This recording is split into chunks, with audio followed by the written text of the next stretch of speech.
First எடுத்த உடனே நீங்கள் பார்த்தீங்கன்னா நம்ம வந்து ஃபிசிக்கலாக ஆக்டிவாக இருக்கிறது தான்.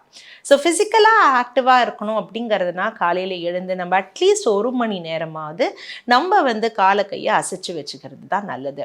2வது அப்படிங்கிறது பார்த்தீங்கன்னா நம்ம ரொம்ப காமாக நம்ம கிளாரிட்டியோட தாட் ப்ராசஸ் இருக்கணும் அப்படிங்கிறதுனா நம்ம அட்லீஸ்ட் ஒரு 45 மினிட்ஸ் டு 1 hour நம்ம வந்து ஒரு மெடிடேஷனோ ஒரு மைண்ட்ஃபுல்னஸ் ப்ராக்டிஸோ நம்ம கொண்டு வரணும். 3வது அப்படிங்கிறது பார்த்தீங்கன்னா ஒரு சோஷியல் கனெக்டோடு இருக்கிறது ரொம்ப ரொம்ப அவசியம். நிறைய செலிப்ரேஷன்ஸ், ஒரு தீபாவளி இருக்கட்டும், ஒரு பொங்கல் இருக்கட்டும், ஒரு நியூ இயர் இருக்கட்டும், எல்லோரும் சேர்ந்து செய்கிறாங்க. ஸோ அந்த மாதிரி கூட்டு முயற்சியில் நீங்களும் கொஞ்சம் கலந்துக்கலாம். இந்த மாதிரி சோஷியலாக நம்ம கனெக்டடாக இருக்கிறது ரொம்ப ரொம்ப அவசியம்.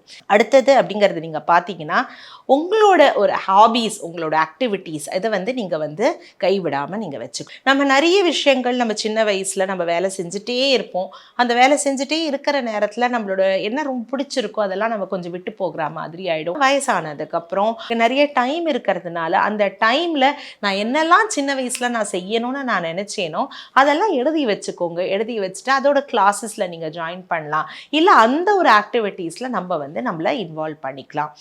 And last but not the least, இது எல்லாமே நம்ம செய்யணும் அப்படிங்கிறதுனா ஒரு கரெக்டான ஒரு டெய்லி ரூட்டீனை நம்ம எழுதி வச்சுக்கணும். ஸோ காலையிலேருந்து ராத்திரி மட்டும் நம்ம என்ன தான் செய்ய போகிறோம் அப்படிங்கிறது நம்ம வந்து முன்னாலே நம்ம வந்து எழுதி வச்சுட்டோம்னா எல்லா ஆக்டிவிட்டீஸ் நம்ம செய்யறதுக்கு நம்மளுக்கு டைம் கிடைக்கும். அந்த 24 மணி நேரத்தில் நம்ம எப்படி ப்ரொடக்டிவாக நம்மளோட லைஃப்பை கொண்டு போகிறோம் அப்படிங்கிறது தான் ரொம்ப ரொம்ப அவசியம்.